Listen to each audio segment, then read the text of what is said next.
My name is Eric Barsatan, and I'm the Physician Relations and Medical Staff Services here at the Queen's Medical Center, West Oahu.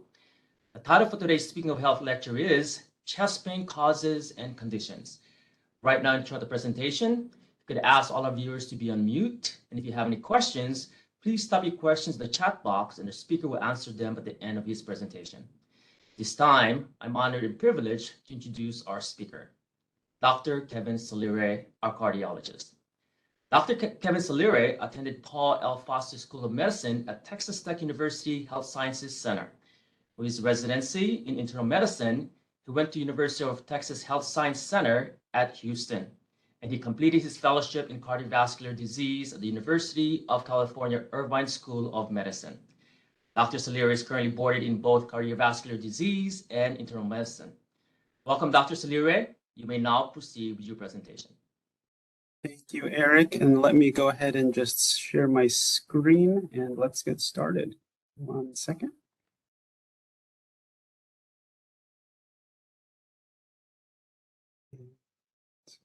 Okay, can everybody see the presentation? Yes. All right, beautiful. So just as Eric said, today's talk is going to be about chest pain, the various causes and conditions of chest pain. Just as a preface, we're going to go over a lot of different things, and its intention is not to scare you, but just to make you aware of all the different things that can come from chest pain, or cause it at least, okay? So as an outline, we'll talk about a lot of different causes of chest pain, things you can do at home, when you should seek medical attention, and just general ways to prevent heart disease and tips for heart health. So starting with the causes of chest pain. If we look at the anatomy of the chest, there is a lot more things in there aside from the heart. Lungs, your esophagus, you have your rib cage, you have muscles, and you have your stomach also, and things like that. Even though chest pain is often associated with heart disease, other things that could cause it.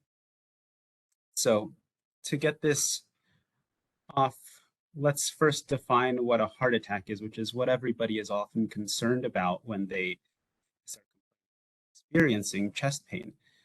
It's otherwise known in medical terms as a myocardial infarction, or a heart attack happens when the blood flows through your, what we call coronary arteries, which are the blood vessels that feed blood to the heart muscle itself, are blocked off. And this can happen over time or abruptly. Usually when it happens over time, you have these development of plaques that cause narrowing in the blood vessels and causing the limitations in blood flow. Sometimes when these plaques rupture, they can cause a complete occlusion of blood flow, which will eventually lead to you experiencing that classic heart attack feeling chest pain. So what we consider cardiac chest pain, or typical cardiac chest pain, has generally 3 clinical characteristics. Oftentimes it's substernal, meaning it's in the middle of the chest, right under the breastbone. It's either initiated or worsened by physical activity, and it improves with rest, or if you have it on hand, it improves with nitroglycerin. This is based on something called a Diamond-Forrester risk stratification. And this helps kind of differentiate if the chest pain is really coming from the heart or if it's coming from something else. Having just one of these characteristics is usually maybe less than a 25% chance of it actually coming from the heart. But as you go up to 2 characteristics, then it goes to 1/3 to 2/3. And then if you have all 3, then there's more than a 75% chance that the pain that you're experiencing is coming from the heart. So what does the chest pain feel like typically? Most of the times it'll feel like a pressure-like sensation, like an elephant sitting on their chest, but it's often associated with other symptoms as well. Sometimes it can be associated with nausea, vomiting, radiation to the neck or the jaw or the left, and then in other cases, fainting. Sometimes it could also be more subtle, and you could just have things like indigestion or fatigue. It's an important note in the way that men and women present when they have heart attacks. Up to 40% of women who had experienced some form or degree don't exactly present in the typical way with crushing substernal chest pain.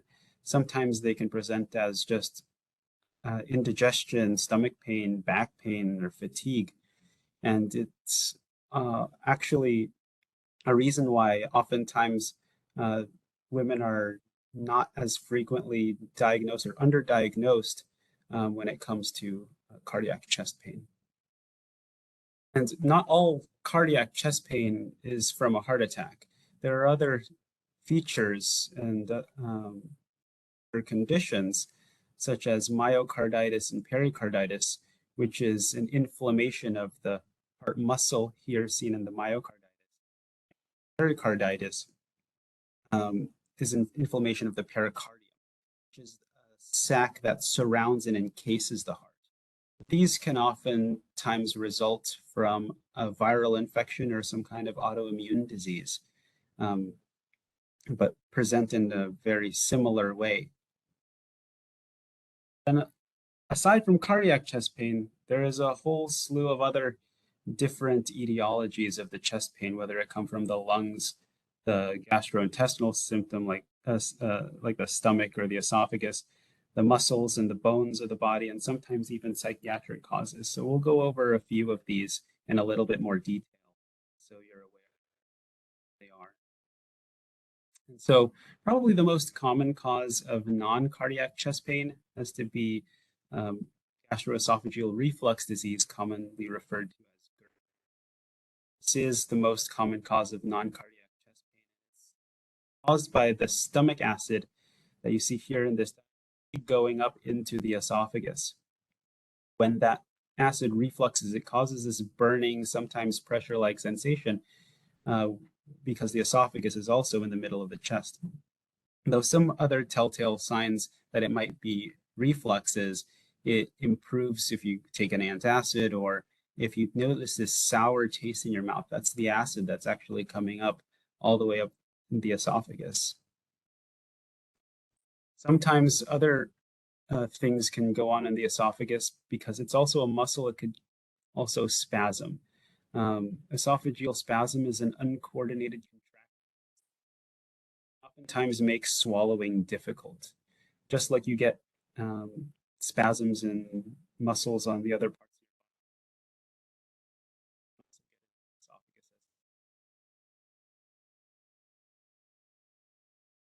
your body.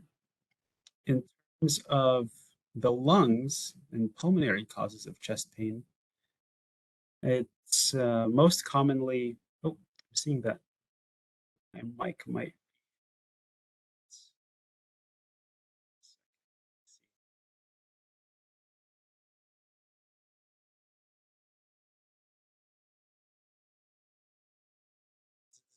Sound a little bit better?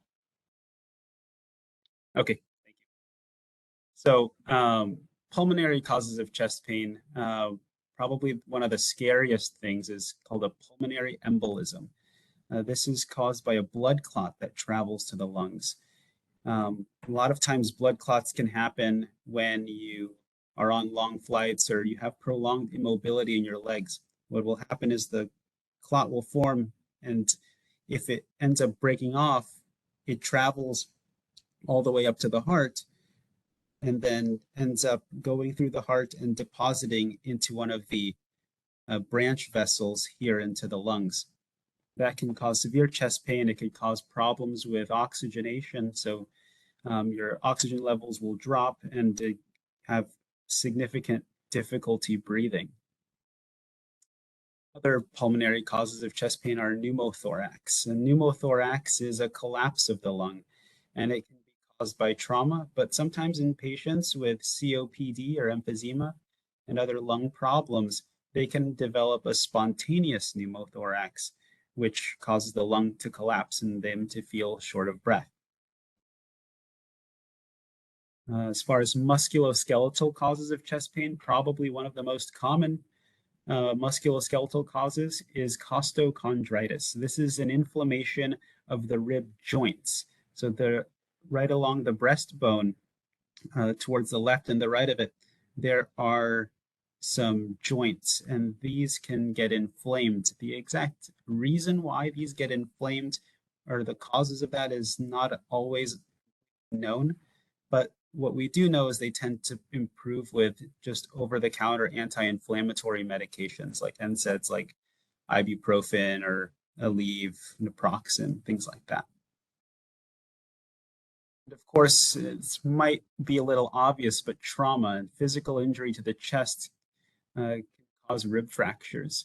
It's most common in car accidents, and people with osteoporosis are more prone to developing fractures, whether it be as dramatic as a car accident or simply just bumping into something or falling down. You can have osteoporosis. So, what can you do at home? Um, you can try differentiating the different types of chest pain at home. Now, first, if you're doing any kind of physical activity and you suddenly get that type of chest pain, stop what you're doing and stop that physical activity. See if the pain improves. And then also, you can check your blood pressure and your heart rate. Sometimes, if your blood pressure is abnormally low, your blood pressure is abnormally high, these can lead to some of the symptoms. Um, Similarly, with the heart rate, if the heart rate is going too fast or if it's going too low, it could lead to symptoms like palpitations, lightheadedness, and it can also cause the chest pain. You can do deep breathing exercises, and these, if you're having an anxiety attack or a panic attack, oftentimes they can help alleviate the symptoms that you're experiencing. The next one's a little bit more technical. It's something that we call a Valsalva maneuver. And if you basically hold your breath and bear down like you're having a bowel movement or you're constipated, what it does is it can actually slow down your heart rate. And in people that are experiencing rapid palpitations or chest discomfort, sometimes it can slow your heart rate enough or even convert it back to normal. Drink water. So if you're experiencing some reflux or you feel that maybe something's stuck in your throat, or there's a lot of pressure, sometimes drinking water can help to kind of reduce the amount of reflux. Maybe if there's some spasm and there's food stuck, it could help things in that way. Kind of similarly along those lines, if you take an antacid and it goes away, then there's a good chance it could be acid reflux. Also, if you have other comorbidities, like if you're diabetic, check your blood sugar. Sometimes low blood sugars or even extremely high blood sugars can lead to such symptoms. And then, of course, if you have an already known diagnosis of coronary artery disease or blockages in your heart, or if you've had stents before, take the nitroglycerin that was prescribed to you. If it helps the pain go away, then there's a good chance that it's coming from the heart. And also, we can also think, how long does it last? Pain that comes in short bursts for less than a minute at a time are less likely to be coming from the heart. Does it happen relative to eating? Do you have trouble swallowing, or is there a sour taste in your mouth? If so, then it could be a GI symptom. Or when you press on your chest in a particular location, or if you move in a certain way. If so, then you might have something going on the musculoskeletal system. And then if you have what we call pleuritic chest pain, if you have pain when you take a deep breath, or if you feel unusually short of breath, or if you've had a recent fever or a cough, there could be something going on in the lungs as well. When to seek medical attention. So if you ever experience this sudden onset pressure like squeezing, tightness of the chest bone, or if the chest pain spreads to your jaw, your left arm, your back, or you have associated shortness of breath with it, or other things like nausea, vomiting, rapid heart rate, sweating, low blood pressures, or just a heart rate in general that's low and it makes you feel bad, then you should definitely go seek medical attention, likely go to the emergency room, because you could be having a heart attack. And it's important to note that the pain may not be that intense to start, but if it progressively gets worse instead of better, you should definitely get it evaluated. And there's also no such thing as too young. I've got people in their 20s and even 30s who have having heart attacks. Just because you're in shape does not make you immune to having. Even if you do everything right, if you're a marathon runner, if exercise every day, it doesn't mean you can't have a heart attack. It'll certainly reduce your risk of having one, but it doesn't completely make you immune. It's also important to note that people will often delay seeking help for a heart attack because they think the symptoms are not that serious or they'll eventually go away. When they do that, they risk permanent damage to their heart or even death. Basically, the longer you delay, the longer the heart muscle gets starved of oxygen and the longer term damage that can develop as a result. So when you go to the clinic or when you go to the hospital, what can we expect? So there's a number of tests that we do in order to help differentiate the different types of chest pain and to make sure that you are or are not having a heart attack. And so we'll go over a number of these. So probably the first thing that gets done, or one of the first things that gets done, is an EKG. Otherwise, long term for it is an electrocardiogram. What it does is it detects electrical patterns in the heart. And if you're having a major heart attack, then the EKG will have normal. You'll notice a change from prior EKGs. Even if you've never had an EKG in the past and there's nothing to compare it to, if you are having a serious heart attack, there are certain signs that we look for that will identify that you are indeed having one. If the resting electrocardiogram is normal, you might be asked to do exercise stress test or some kind of stress test. Basically, this helps detect changes in the heart related to the increased oxygen demand associated with exercise. So we compare how you are at rest with an EKG. Get on the treadmill, we keep you hooked up to an EKG, have you continuously exercise at increasing intensities, and we monitor the EKG for any major changes. If there's any significant changes in the EKG, that might clue us in that there's some kind of blockages that are going on in the heart.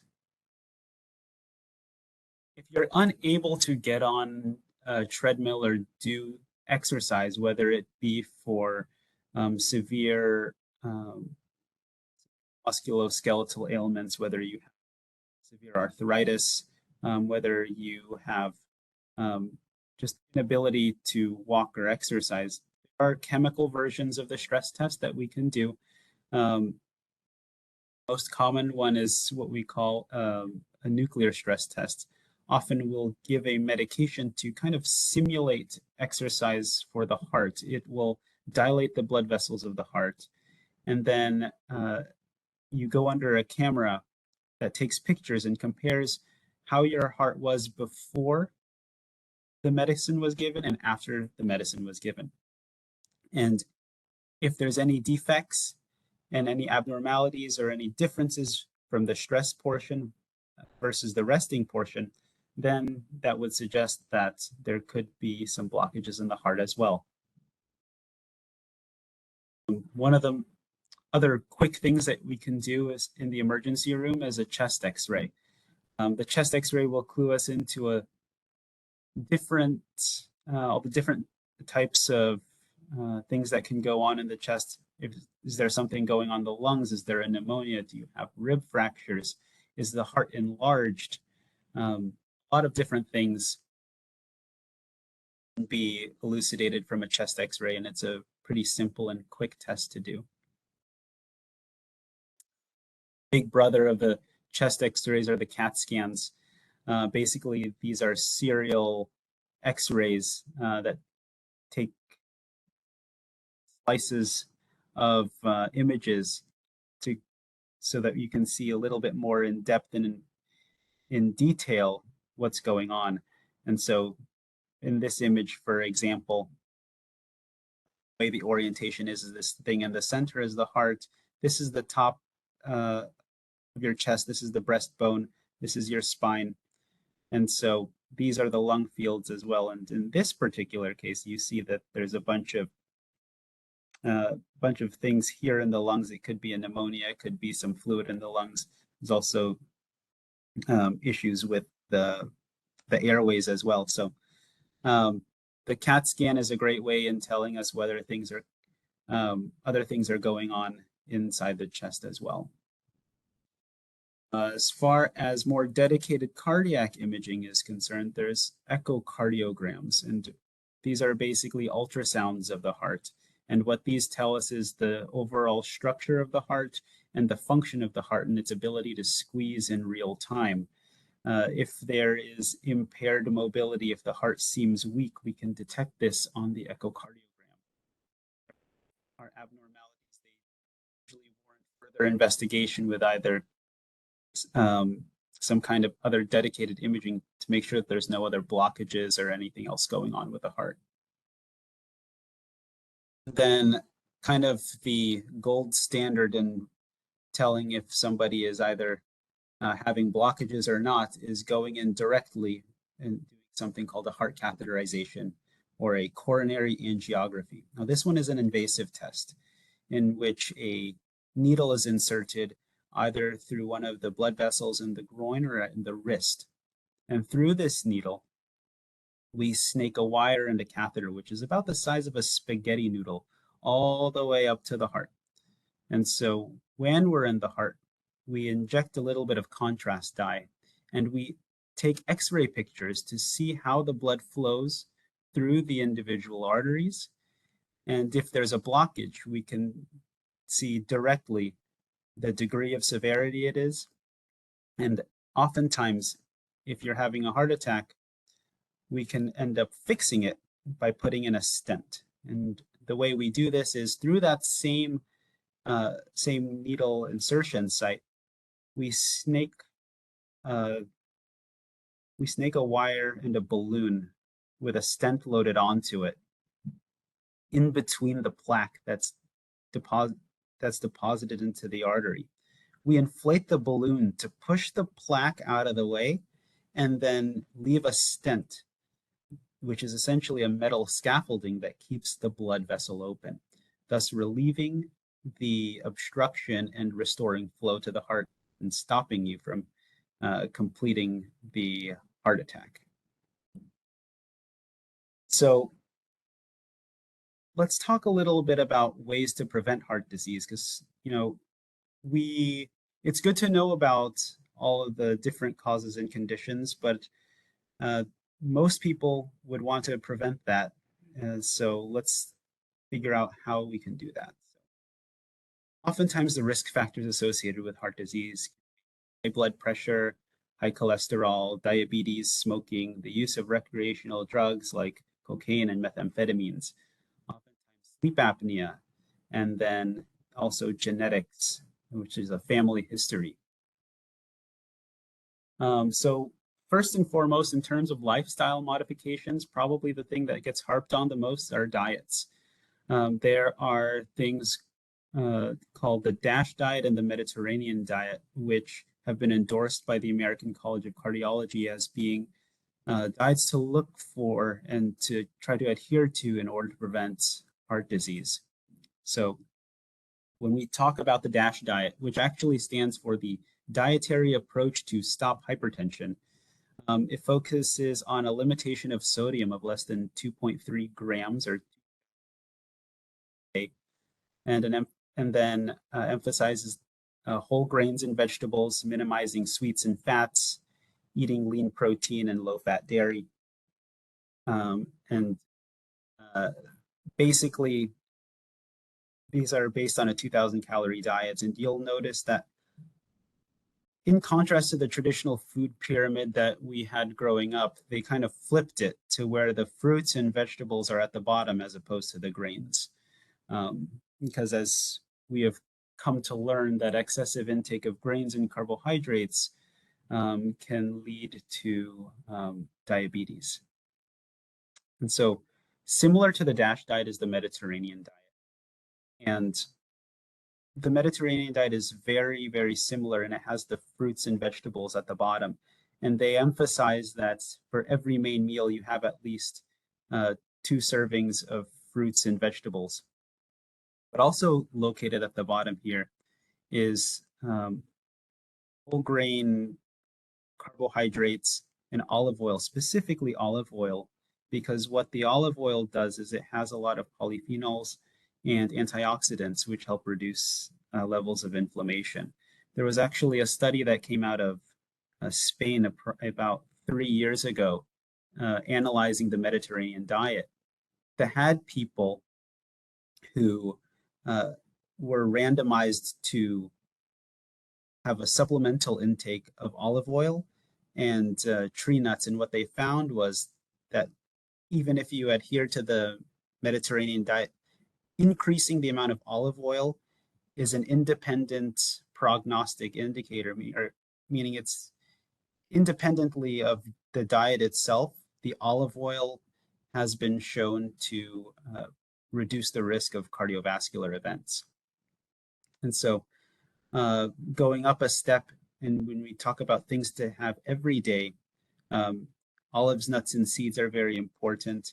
And then the other thing that I want to emphasize is more so on a weekly basis, and things that we want to try to avoid are red meats, and processed foods, which are also loaded in sodium and loaded with other unwanted types of fat and cholesterol.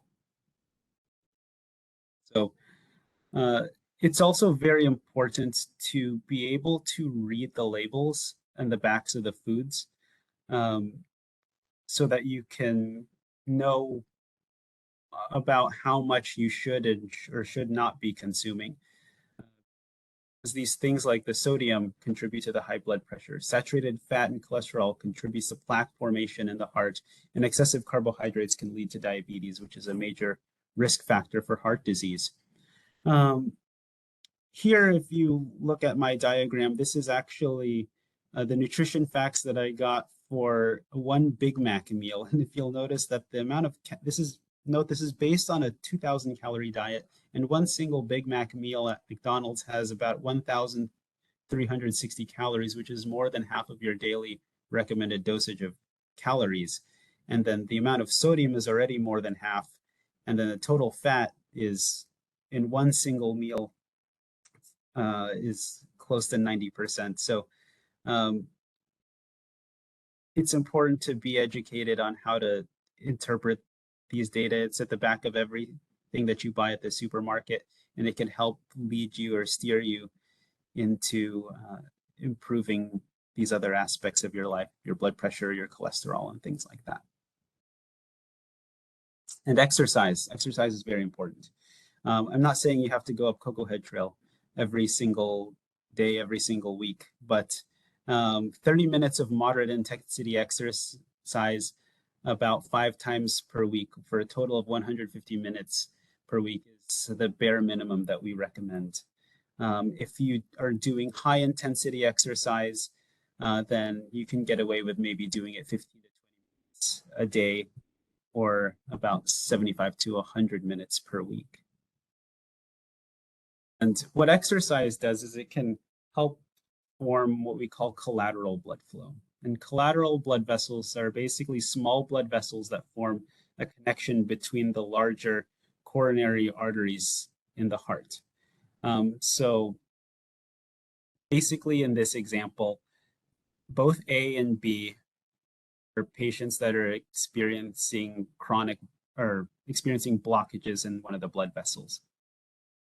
In diagram A, this gray area is the area of what we call infarction, or dying off heart muscle from the blockage. Now, in diagram B, what we see is through the formation of these collateral blood vessels that connect the right side of the heart to the left side of the heart, even if there exists a blockage at this singular point, these additional blood vessels have formed to help aid in the supply of blood to that particular part of the heart muscle, thus preventing it from completely dying off. So exercise is very important, not only to reduce things like blood pressure, improve things like cholesterol, but it can actually have positive outcomes in preventing overall heart muscle death if you have these collateral blood vessels. Other modifiable risk factors are going to be the blood pressure. And so oftentimes, people aren't exactly sure what is a good blood pressure or what is normal. Sometimes I'll have patients in the clinic say that their blood pressure is normal, and I ask them, "Oh, what is normal to you?" And they'll say it's in the 130s, 140s. And in fact, that blood pressure is actually what we call hypertension already. The normal blood pressure is less than 120/80. So that's the goal for a lot of people. There are a number of ways to reduce the blood pressure through diet and exercise, but sometimes if that's not enough, then you need to use some kind of medications to probably help bring it down. Other modifiable risk factors include your cholesterol. So there are different things, different types of cholesterol. The high density lipoproteins, or the HDL, is otherwise known as the good cholesterol, and the low density lipoproteins, the LDL, is known as the bad cholesterol.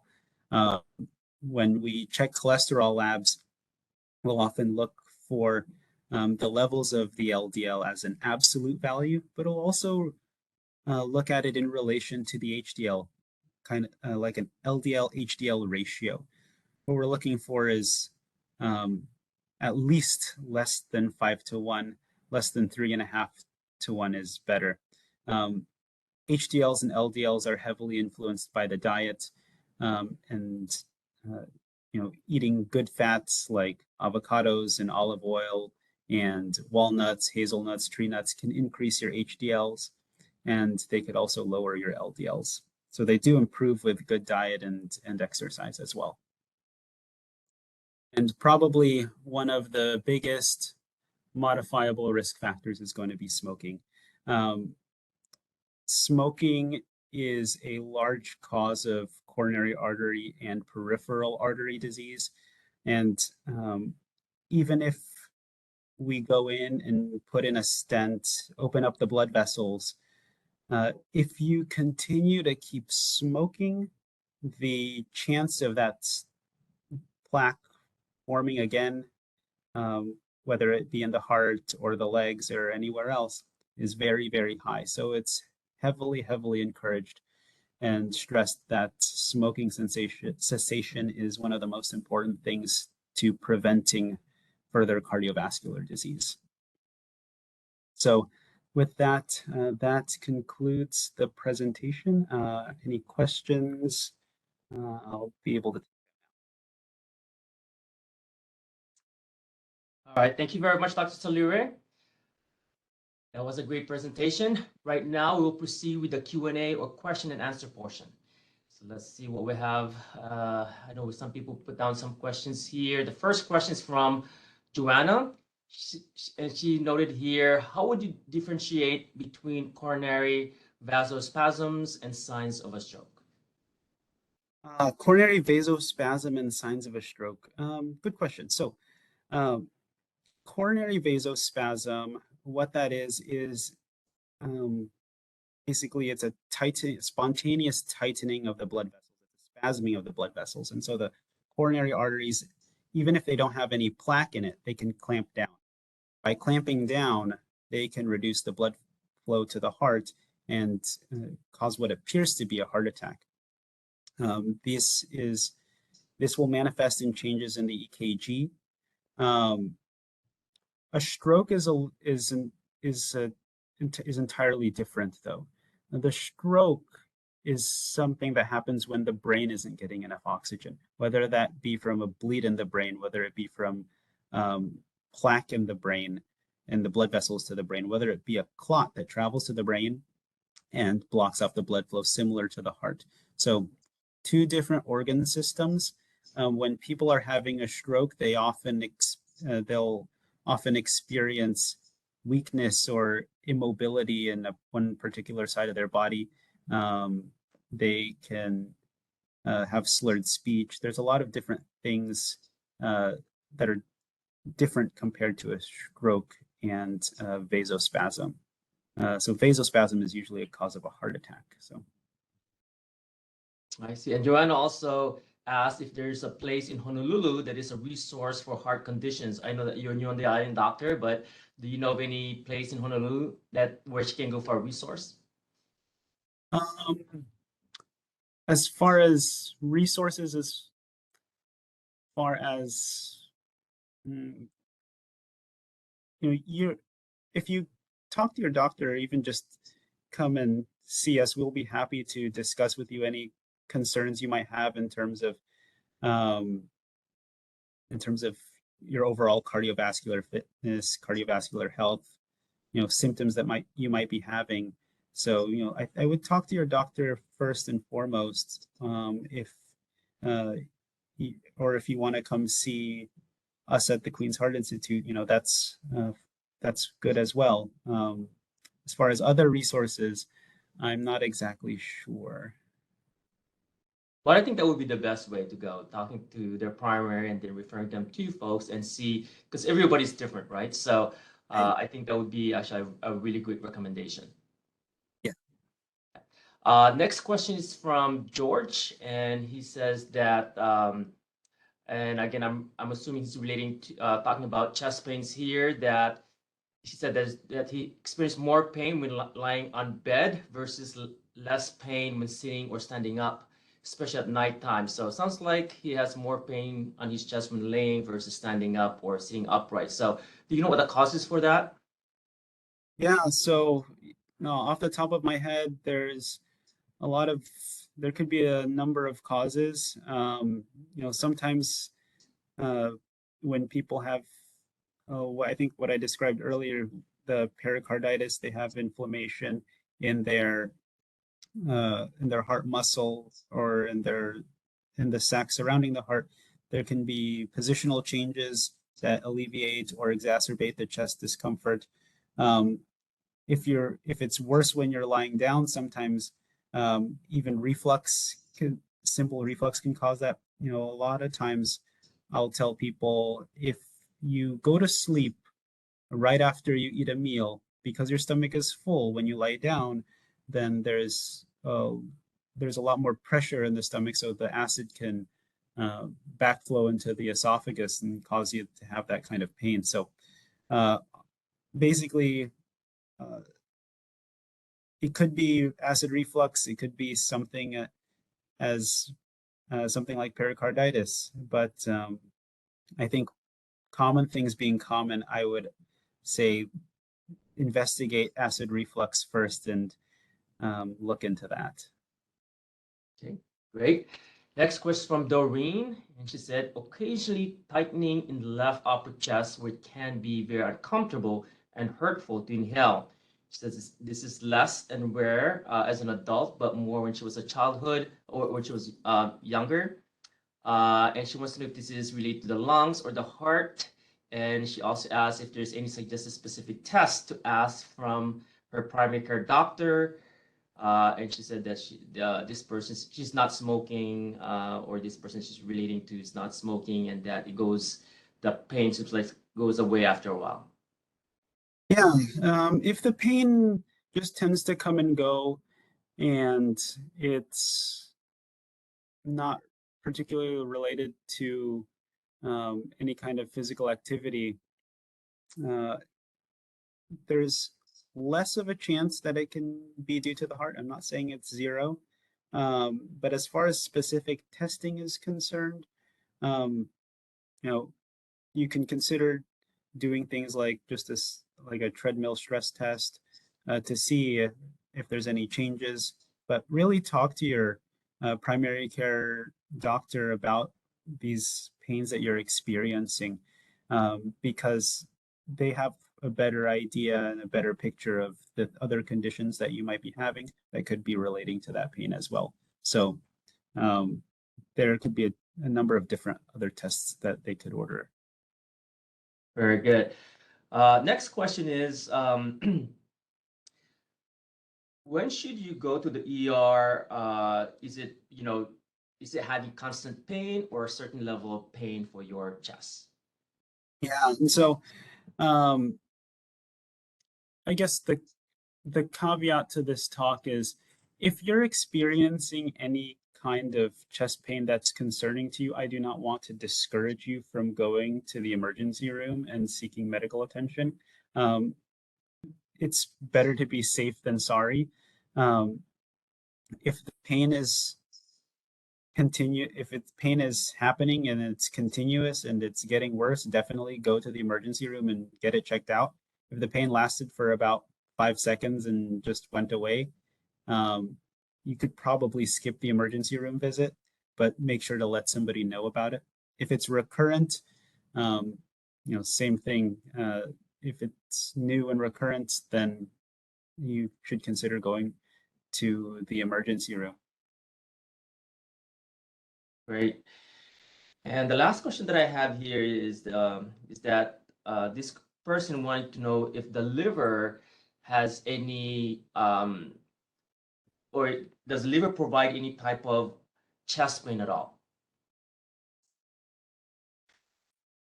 Not typically. Um, the liver doesn't necessarily cause chest pain. Around the area of the liver are other organs like the gallbladder and the pancreas. They can cause what we call referred pain. So you might feel a sensation of pain somewhere in your left shoulder or something like that. So there is a possibility, but less likely. Thank you, doctor. And that was the last question. So really great questions. Thank you, everybody. And that concludes our Speaking of Health presentation for March. At this time, we'd like to ask all of you, our virtual audience, to please complete the evaluation, which is on your screen. Again, thank you so much, doctor, for responding to those questions. So let's give our audience a few moments to complete their evaluation.